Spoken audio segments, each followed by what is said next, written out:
Hello, it's me, and today I'll be doing a review on the ThreeZero Shin Ultraman from Shin Ultraman. So you can get this guy on Big Bad Toy Store for about 50 quid, which it is quite a lot seeing as how small this figure is. But I would say it's worth it just because the amount of articulation they managed to get onto this guy is quite incredible, and the attention to detail is brilliant. So as always, first I'll go over the box. I just move these over here.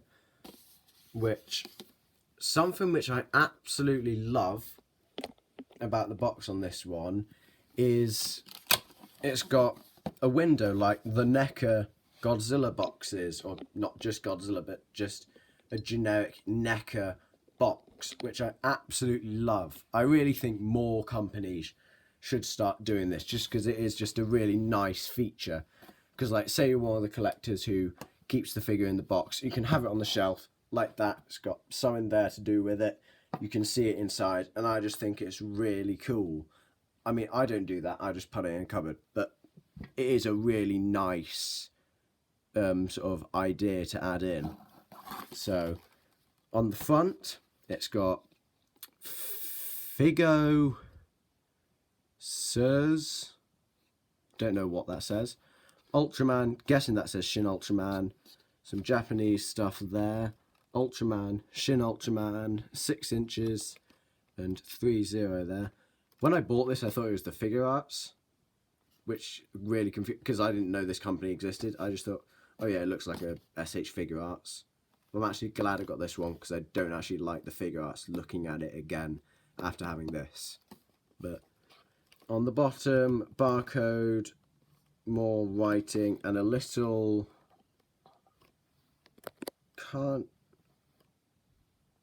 something there. On the side, Shin Ultraman doing his, correct me if I'm wrong, Spectrum Ray or Spectium Ray position, whatever it's called. On the back, got a picture of Shin Ultraman flying, some Japanese stuff there, Shin Ultraman on the side, just a continuation of the pattern on the top, and in the front, got whatever that is, don't know, SSSP, don't know what that is. Inside it's got all the cards and stuff, and you can see where the figure would go, some little bits of Velcro, but I really like the box, and it's, when I got it I was surprised at how small it was, but I actually do really like it. But it is a very nice box. And now on to Shin Ultraman himself, and I have to say they did a brilliant job with this figure. I haven't seen the film yet because it's not out in the UK. Hopefully it will be, or they might just put it out on DVD, so I might have to wait till then.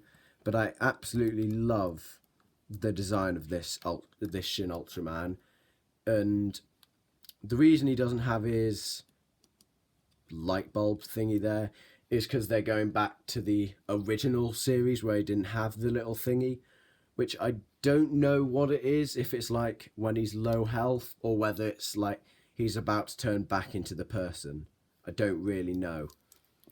But something that I do like is he's got see-through eyes, which are very nice. You can see completely see-through, and they actually do have some texture on them, sort of it's a bit like a fly eyeball texture, which is quite nice. It's got his crest thing that combines into his top lip. It's got his ear thingies. I know nothing about Ultraman.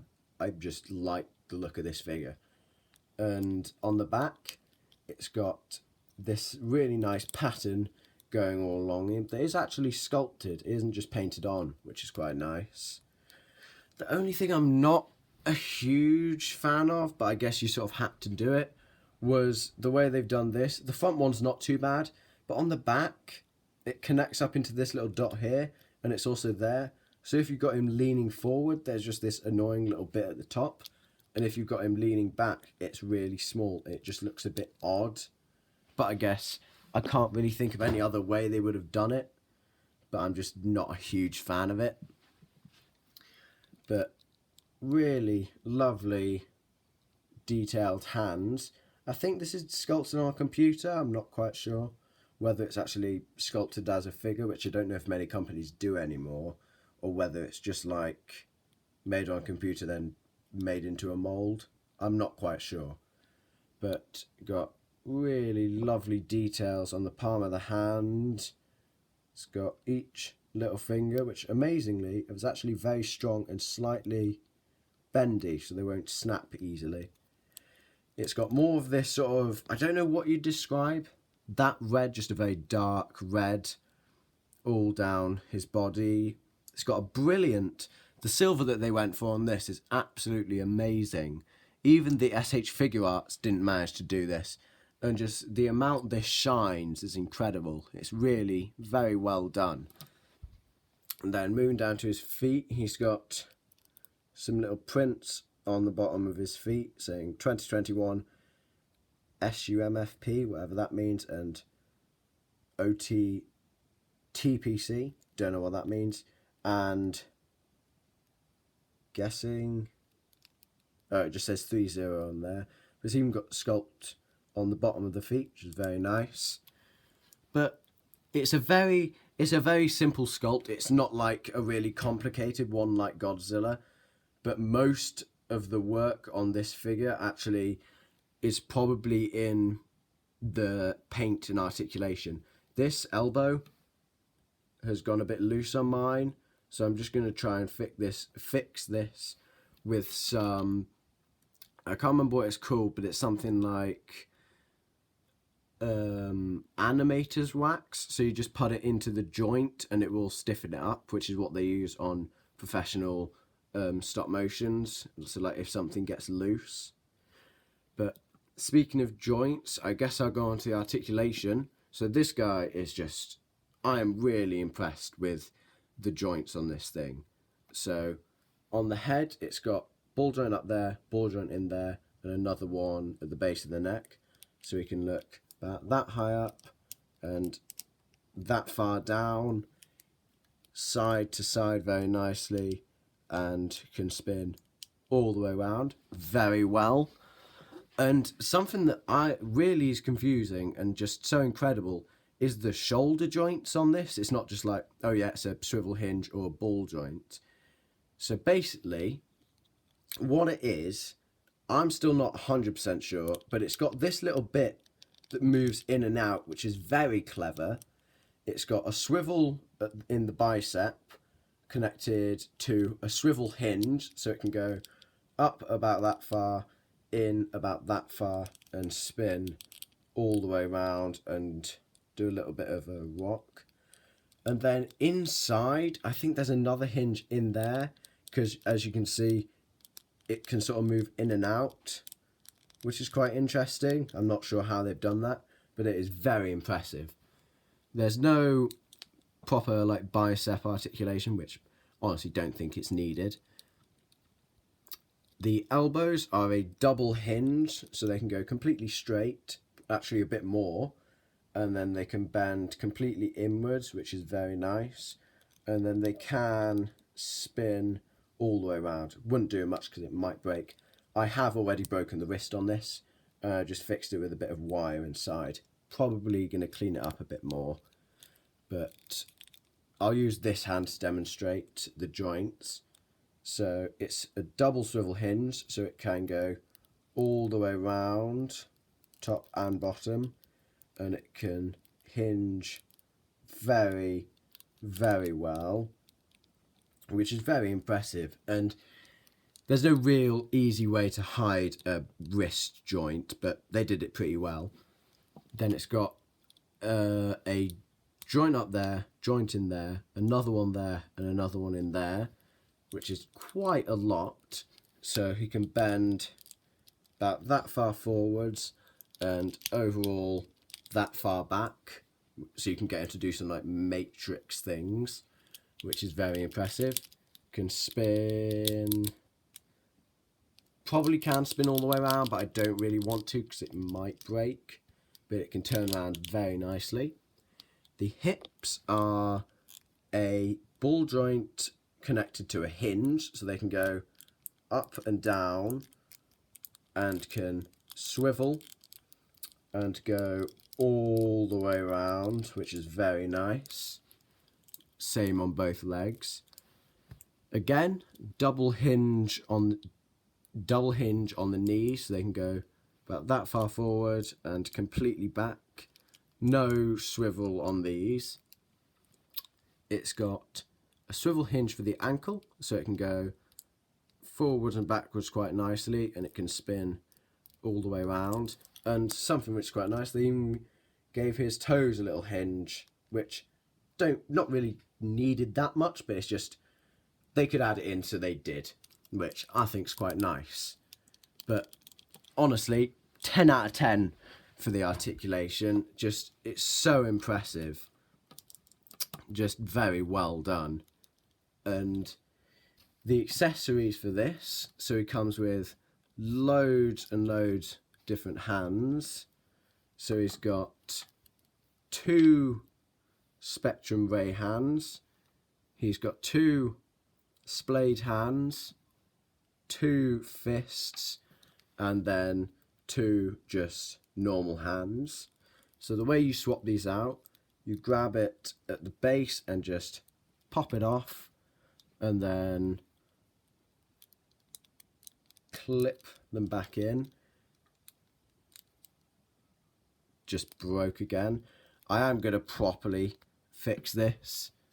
I just did it quickly just because I didn't really want it falling off that much. But now he's got his spectrum ray hands. That is going to get quite annoying, but I am going to properly fix that one day. Probably I might do some animations with this guy, like him versus Shin. But as you can see, you can get him into his spectrum ray pose. Doesn't come with a spectrum ray because when this figure was released, you didn't even know if he had a spectrum ray because in the trailer it didn't show it. But now that we've got all the new trailers, he does have it. So I don't know whether they're going to do a re-release of this guy with his spectrum ray or not, or I don't really know what they're going to do. I would like them to release some, like Monster Arts, to release some of the monsters from it. I think would be quite cool. But the hands are incredibly well sculpted and very realistic to the figure. None of them are out of proportion. They're all very well made. But I'd say because this was released a while ago, I can't really be mean that it didn't come with a spectrum ray because didn't know it came with one, didn't know it had one when the trailer was released. So I'd say that's all the accessories you need. Maybe besides a stand might have been nice, like a Tamashi stand might have been quite good. But yeah, I'd say 7 out of 10 for the accessories. And paint and detail, I'd say 10 out of 10 because he doesn't really have much anyway. And they sort of added more by actually sculpting where the different colours would go. But now, onto the size comparison. So here he is next to, no idea what company this is, but a strange little alien guts from one of the old Ultraman episodes or films, which my friend found this in his room somewhere and he gave it to me because I got this, and it is a very funny little figure. I am going to fix his foot. I have got it, but it's snapped off. Here he is next to Shin Godzilla, who is much bigger than him, and pretty sure now it is official that not exactly Shin Godzilla, but a Shin Godzilla-esque thing is in Shin Ultraman, except he's much more beefy, he's grey, and he's got a sickle on his head, which is a bit odd. I think it's just a new kaiju, not any of the old ones. Personally, I would have liked to have seen Shin Gyrus with the sort of frill around his neck, literally just Shin Godzilla, different colour, but with a frill. I thought that would have been pretty good, but I guess they couldn't really, wouldn't really make too much sense. but I don't really know how the Ultraman universe works.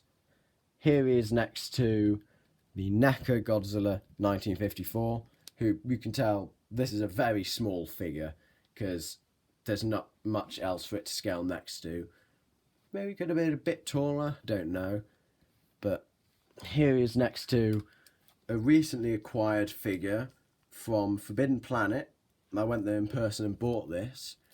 Can't remember the name, but me and my friend call it Clothtraman, who I am going to do a review on, which is an Ultraman figure made to look like some like the old 70s Action Man figures. So it's got like the same big, horrible wrist joints. I'm going to do a review on him maybe this week. Here he is next to some other humanoid-ish figures in my collection with my repainted NECA Gypsy Danger, who again is absolutely massive. And finally, here he is next to the SH Monster Arts King Kong 2021, who is actually smaller than Shin Ultraman. So maybe this might be a stop motion one day, although this Kong is a blooming pain in the ass to animate. And also, Here Toys is releasing a new King Kong, which honestly looks so much better than this one. Go check it out because it's not for sale anywhere, but it looks really good. So probably won't be an animation. But that's about it for this review. I really hope you enjoyed, and I'll see you in the next one.